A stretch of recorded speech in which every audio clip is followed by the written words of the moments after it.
A game to make him fall. Web novel chapter 4. My husband want to kill me, then to act out a happy couple, I knew it would be necessary to make him fall.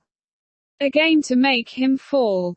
When I thought of it like that, this married life for the sole purpose of having a child began to feel fun to me. How strange. Shall I make it seem I took a trip myself, and kill you? It seems I'll succeed almost 40% of the time. An overseas trip I had been planning from before the marriage. On the day before, he said that I had no idea what 40% was supposed to mean, but it seems he was thinking about killing me again. And once more, he confessed it to me. What a strange man. I answered whatever felt appropriate, and the day came to a close. Early the next day, I took a large bag and descended from my second-floor bedroom to the living room. And I was surprised by who I found there. Morning. Good morning. He who had become my husband a few weeks ago was there, his appearance in order. I was so surprised I was at a loss for words. He gave a dangerous scowl, and asked, "Won't you be late?" By his urgings, I headed for the parlor, and turned back. "See you later." The reason my line became a question was because I couldn't determine whether he had woken up early to see me off or not. He simply nodded and didn't reciprocate my words of parting, but the words I heard before closing the door slackened my face.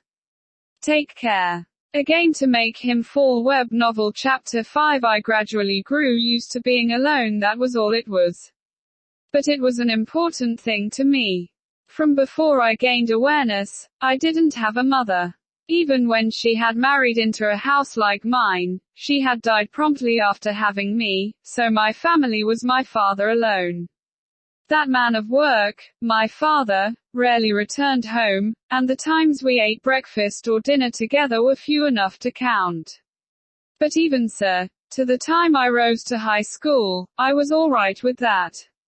Living alongside the house's helper I got along well with wasn't bad, and she who was around the age of my grandmother doted on me quite a bit.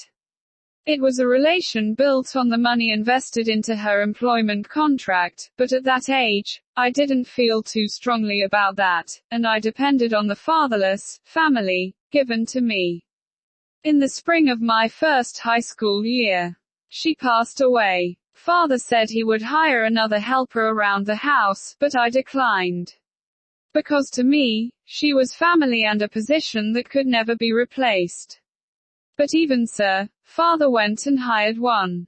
I brushed them aside, but in my doing so, my father had forcefully changed my cognizance of her as family to mere helper, and I had lost the family I had within me. And my life alone began. It was a house large enough for it to be painful. I took food alone, prepared alone, and went to school. There was no one to see me off or back, and my father, who'd occasionally returned, wouldn't hold up a proper conversation. If I were to die just like this, would anyone even notice I was no longer there? That question even floated up, and floated out. Without giving me a motivation to kill myself, mind you. Like that, I gradually grew used to being alone.